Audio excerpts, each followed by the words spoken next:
Welcome to the Akashic Reading Podcast, presented by AkashicReading.com, the place where you can learn to access your soul's wisdom, or at least stop digging the hole any deeper.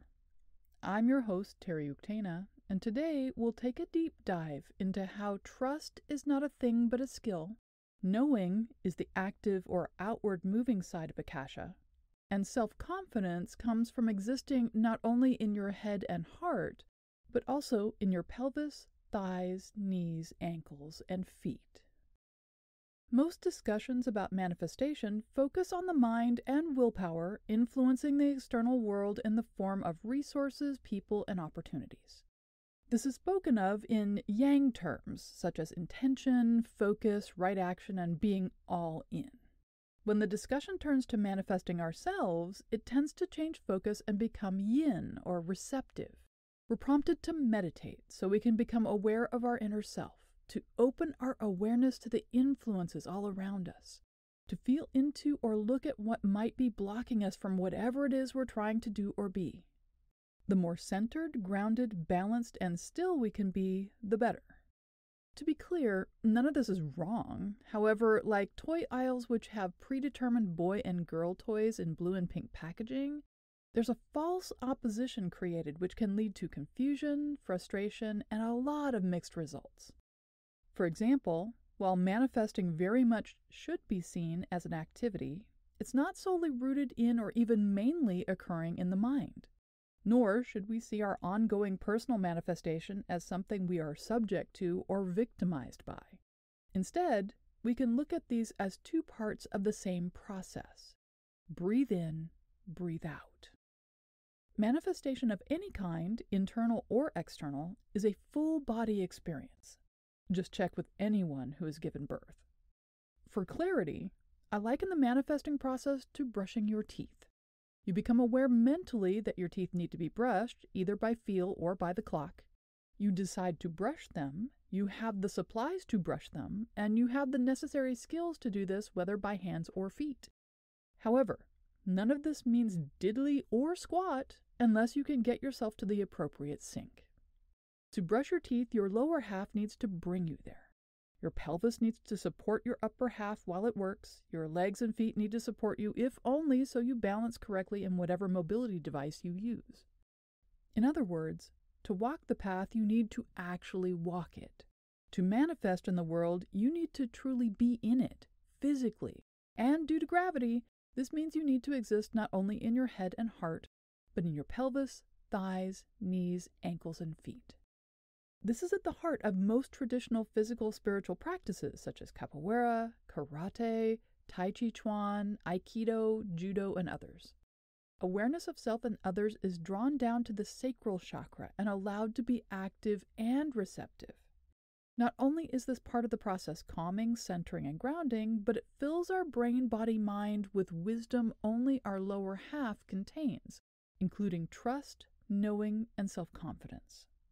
To understand how this works, it helps if we look at how we've come to perceive and misperceive them, starting with trust. While trust is something we instinctively know is something we do, we're taught to think of it as a noun, as an object. Therefore, we talk about it as something we give or don't. We either have it or we don't. It can be broken, and when it does, we don't know how to repair it. We come to think of it like a cup where the handle broke off. No matter how you glue it back on, it won't bear weight, and so the cup is basically useless for hot things. Trust is often lumped into the category of emotions. You can feel trusting, feel someone is trustworthy, or if a situation can be trusted to be what it seems to be, all of which encourages us to experience trust as something happening in our heart chakra. That if we were just more open, we could be more trusting, and everything would work out for the best. However, there is a nagging aspect to this which can give us pause, and that is when we feel a warning telling us perhaps we shouldn't trust something or someone. It doesn't come from our heart, but instead from our gut. The message is much lower, more visceral, and much more connected to actions than the mirage of words. So then there's knowing. When I speak about knowing, I'm not referring to anything intellectual. Whether or not we know 72 digits of pi just speaks to how much of a mathematician or nerd we are. Instead, I'm referring to what people mean when they say, I don't know how I know, I just know. This is akin to, but different from intuition. Again, breathe in, breathe out. Intuition is a receptive form of manifestation. It's lovely to think of this in very simple terms, but just as we are complex creatures, the way in which we are interconnected with the universe is just as complex. Also, Akasha, which is both energy and information, is constantly flowing into us from everything around us. So we're intaking from not only our immediate surroundings, family, coworkers, friends, groups and communities we associate with, but also from our neighborhood and geographic area more broadly through weather, traffic, and news. We're also intaking from things nationally, ancestrally, racially, politically, not to mention globally. Intuition gathers all this information, sorts it for relevance, then feeds the various bits into our mind, body, brain for processing. Hence, we can know about someone's illness before the email, can sense someone focusing on us even though they aren't there to look us in the eyes, and can feel overwhelmed by events without ever reading or hearing the latest news. Knowing is the active or outward moving side of Akasha. It's energy and information coming from within us, from our soul, as well as from the universal beyond embodiment, which is being translated through our body into something actionable. When we talk about this type of knowing, because we are taught all knowing must be mental, since we have a brain, we use terms which create a mystery around it. This knowing isn't brain processed and therefore must have no known origin and be mystical in some fashion.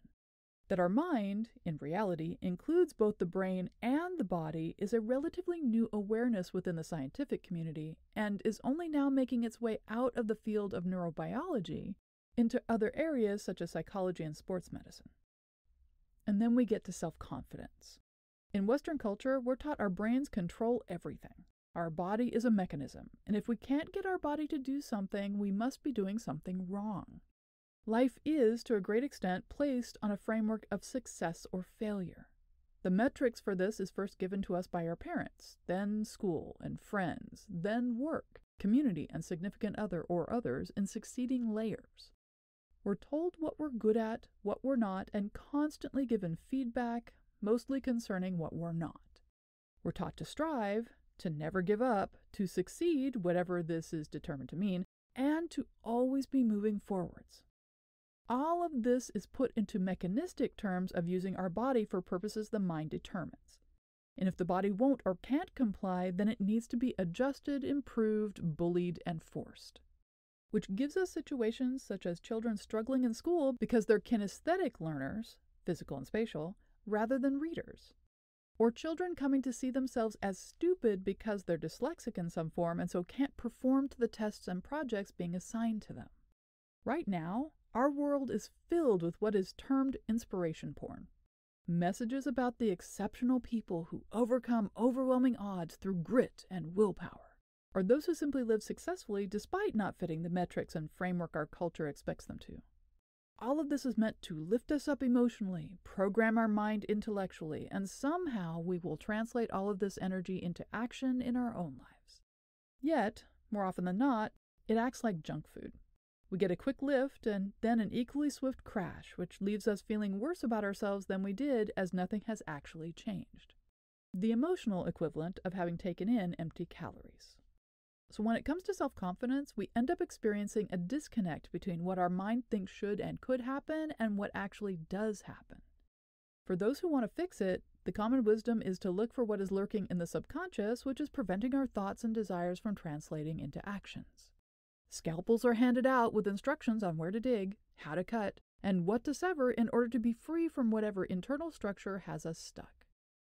While this can be amazingly helpful in helping us create self-awareness, it can also be a trap. If we dig, cut, and sever but are still unable to bridge the gap into achievement, we have created just one more thing we have failed in doing. What all three of these have in common, trust, knowing, and self-confidence, is their skills rather than emotions or states of being, as well as active wisdom which is generated from the lower half of us. It can help if we think of ourselves as having two equally wise, intelligent, and proactive halves of ourselves like an hourglass. The upper half, from the natural waist or belly button to the top of our head, is the thinking and emoting half. Full of logic, creativity, practicality, and desire to embrace the world, this half can be thought of in terms of doing.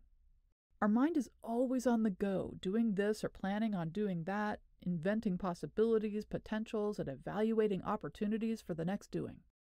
Meanwhile, our hands and our hearts are engaged in what we're already doing and trying to get done. The lower half of us, from the natural waist or belly button down, is the physically active part of us. It supports us in who we are, where we want to go, how we want to get there, and how we want to be while we're doing all the doing. It's interactive with everything around us, keeping us safe from things as varied as the step we need to not stub our toe on to the air it's not safe to breathe. It encourages us to eat what is good for us or needful in the moment, and encourages us to seek out what is best for us in the short and long term, even when this is a direct contradiction to what we're doing. In short, this is the part of us which is about being, which points out the fact trust is a skill. Think of every action movie where the characters come to a bridge over a deep chasm. The issue is not whether they emotionally trust the bridge, gravity, or the span between themselves and the other side. The issue is, can they physically trust each step of the crossing? Hence, the plot is about what they physically choose to do in order to cross. Do they go forward slowly? Reduce their weight by dropping any goods they're carrying? Problem solve to find another safer means for crossing? Go as fast as possible so momentum and stride will minimize the amount of times their weight impacts the structure? All of which points to an underlying assumption. The characters trust their own physical capabilities to do what needs to be done in this extreme situation. This type of trust isn't innate. Like a muscle, it's developed over time through action.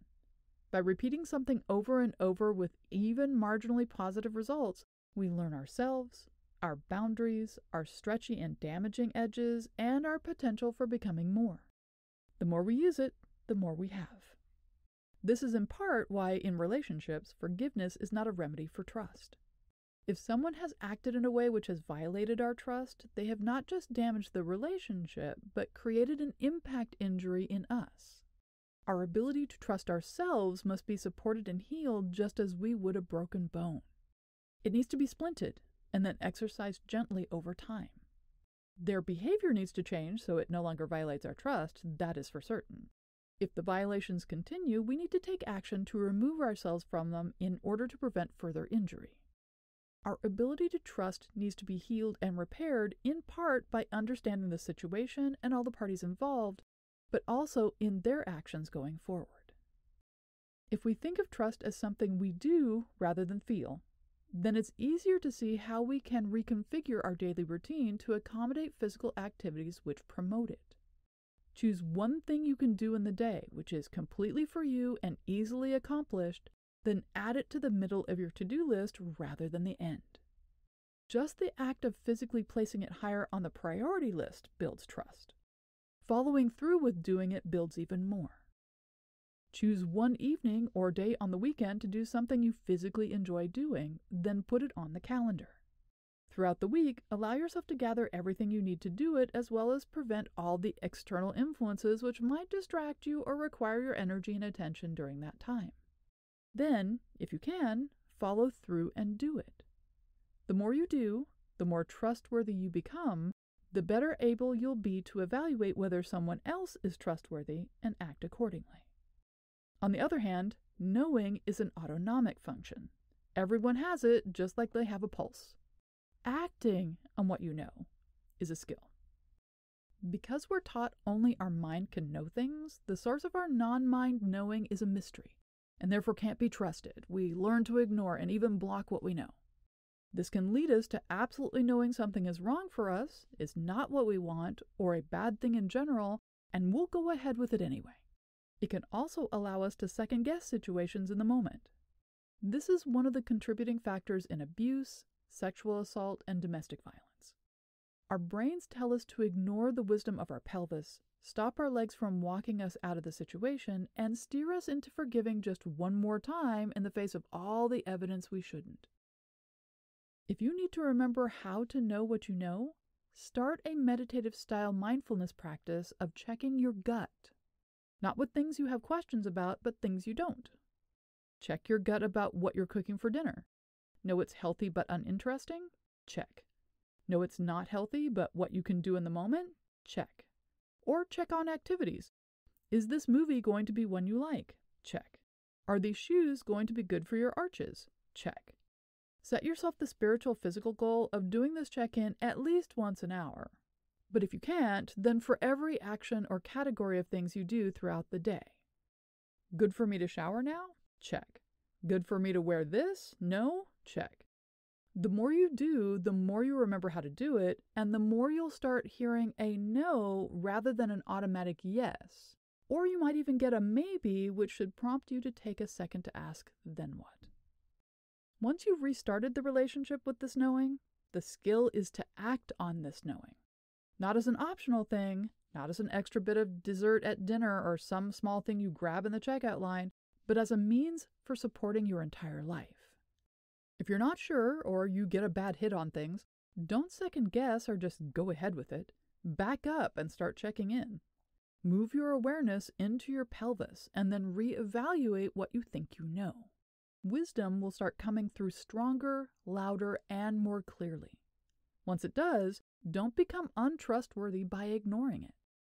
Value yourself, value your knowing, and act on its wisdom even in the face of common sense or what you should do. And this points out the truth that self-confidence is also a skill and one we build by doing. There's a weird catch-22 we develop as adults. We have to feel confident in ourselves before we can do something, but we can't build our confidence until we do the thing, possibly many times over. So we never start and end up stuck in the purgatory of someday. Some souls bring a rather large helping of self-confidence with them and so seem to breeze through things. But everyone has the capability to create, sustain, and improve their own self-confidence. We see this in children as they move from rolling to crawling to walking. They fail and fail again, always continuing to try, and with every success they gain more confidence. Confidence in themselves, in their mind-body connection, and their ability to learn and grow. They grow confident in their ability to be. In part due to the success-failure perspective, we unlearn this capacity as an adult, and we convert it into something upper body, an emotion, an act of will, a virtue connected to our soul, and something apart from embodied life. But self-confidence is an embodied skill. This is something physical spiritual practices are highly adept at developing. With martial arts, the first thing which is taught is how to fall safely. Because you will fall, repeatedly, embarrassingly frequently at first, or longer. But when you learn to fall safely, you prevent injury and therefore acquire the skill for getting back up again. Every time. Self-confidence is most quickly and robustly developed physically through being in the lower half of your body. Want to know how to handle a difficult discussion with your spouse? Start with knowing how you handle a game of handball. Want to know what to do when you have to make a presentation at work? Try knowing how to navigate an indoor climbing wall at the gym. Pick something physical which you want to do, not what you think you should, and start learning how to do it, not how others say you should do it. For example, try being completely present for yourself as you balance in half moon pose, while at the same time focusing on your pelvis. Or try flowing through the Tai Chi form, but sink your hips a 1/4 inch lower and focus on keeping them level with each other and parallel to the horizon.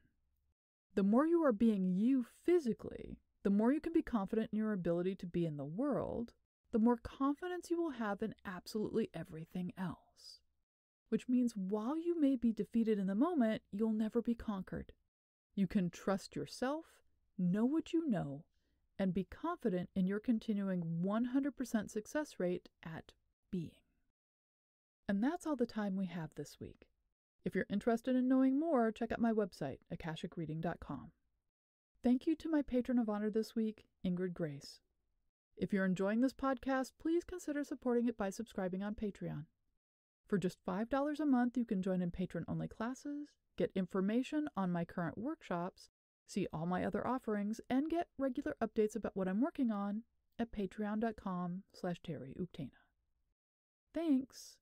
Bye.